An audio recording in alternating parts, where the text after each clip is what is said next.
Today, I'm bringing you a review of the DJI Mavic 3 Pro drone. Now, this drone is an upgrade from my previous drone, which was the Mavic 3, just 3. There's also the Mavic 3 Classic, which is very similar. But today we're talking about the Mavic 3 Pro.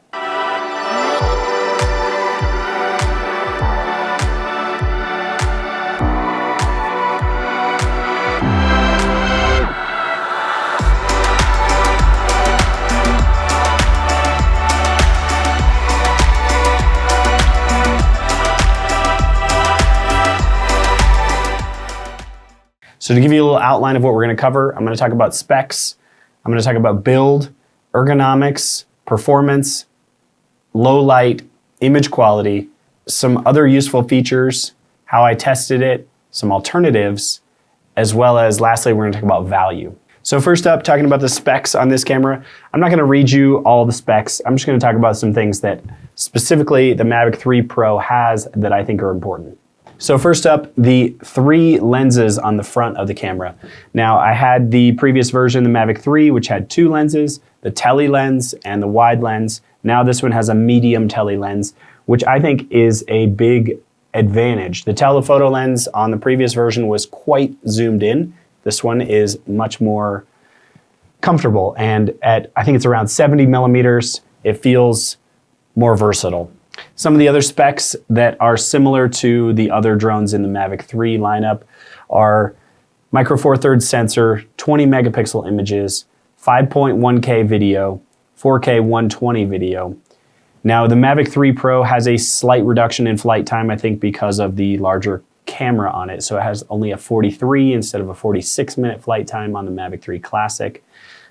Not a big difference, but worth noting. And the most important spec to me on the Mavic 3 Pro versus, you know, say the Air or some of the mini drones is just the speed, capability, and wind resistance. And I often fly up in the mountains. You know, I've flown this thing up to like 14,000 feet. So having just a little bit bigger format, a little bit better for flying in those tougher conditions. And lastly, a lot of DJI drones are coming with this now, but the omnidirectional obstacle avoidance is key.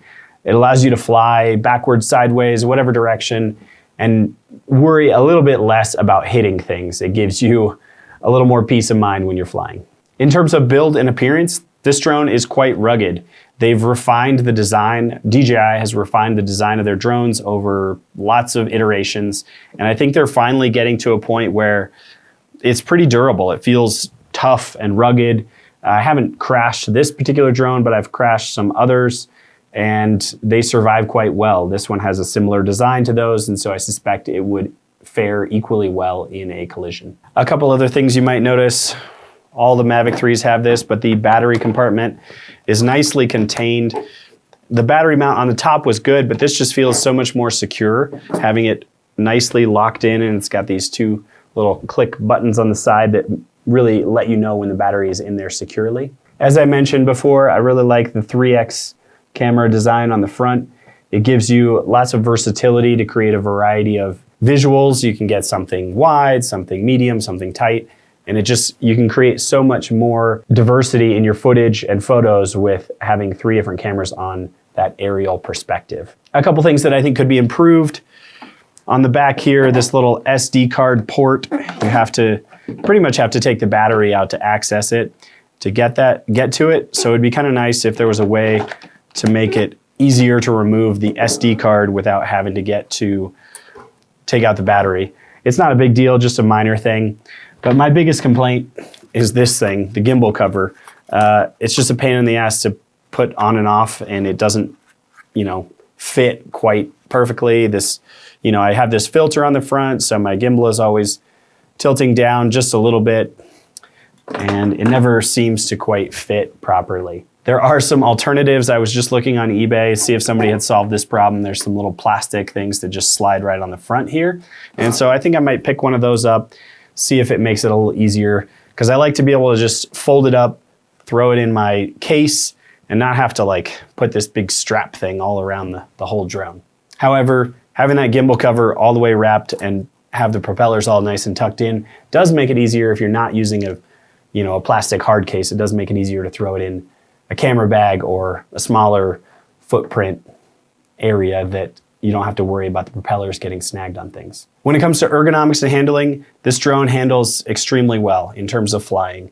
It's really powerful. It moves quickly. It also moves slowly when you want it to.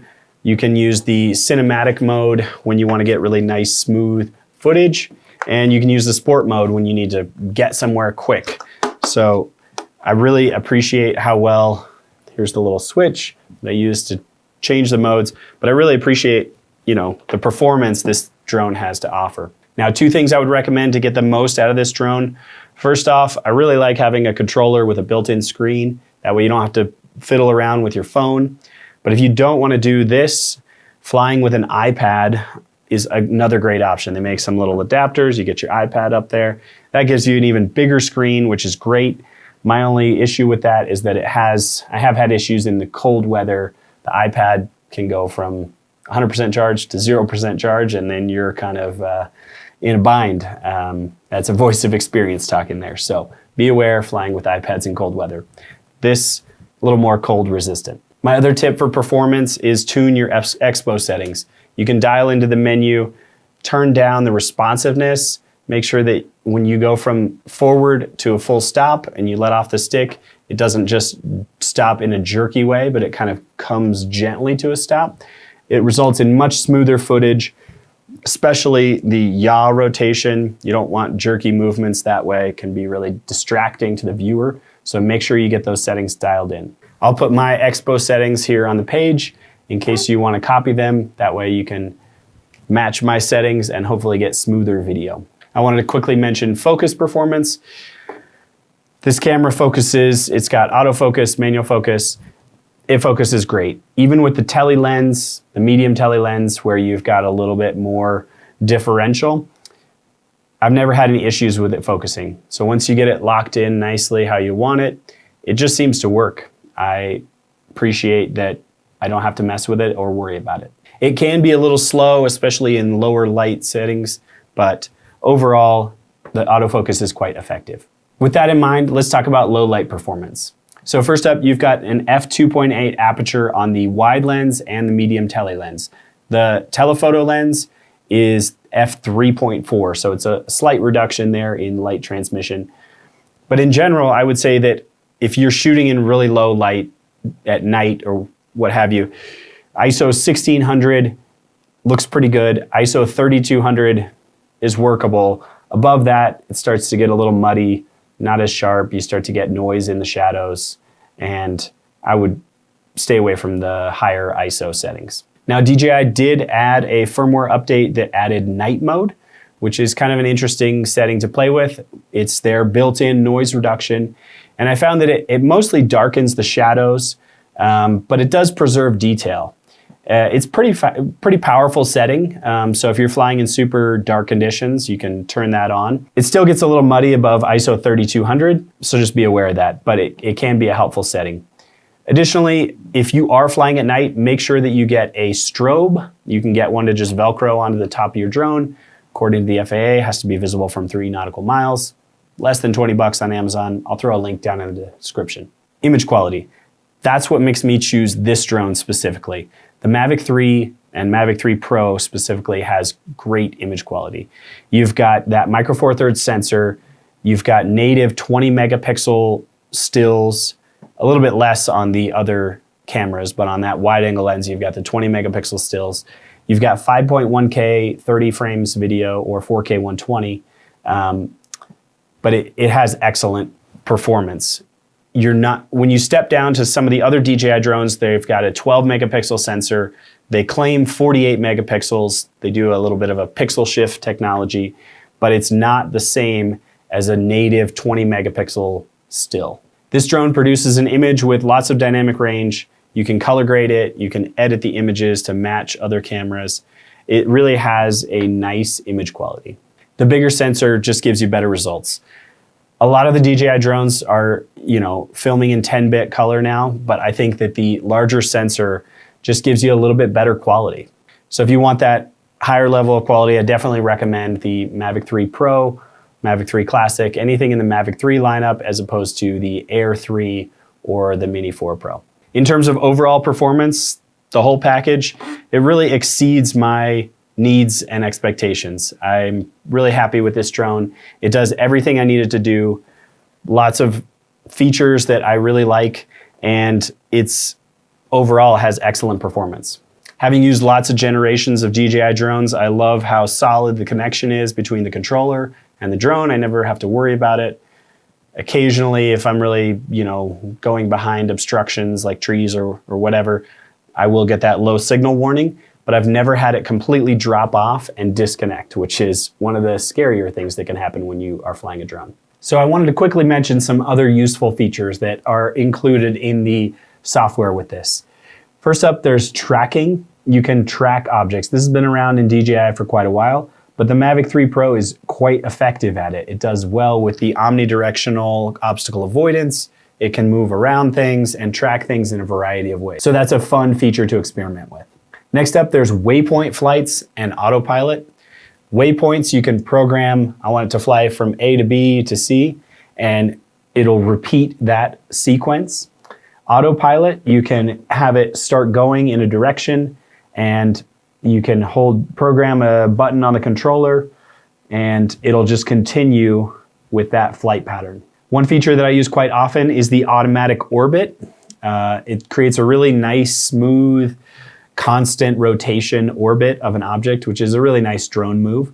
It's great to kind of showcase an item from two different directions and show what's around something. And you can fly it manually if you're really precise with your controls, but when you do it autonomously, it's really smooth and accurate. So I find, although there's a ton of other features built into this drone, but those are the ones that I use. Additionally, I wanted to talk about how I've used and tested this drone over the past 6 months or so. I can't remember when exactly it was released.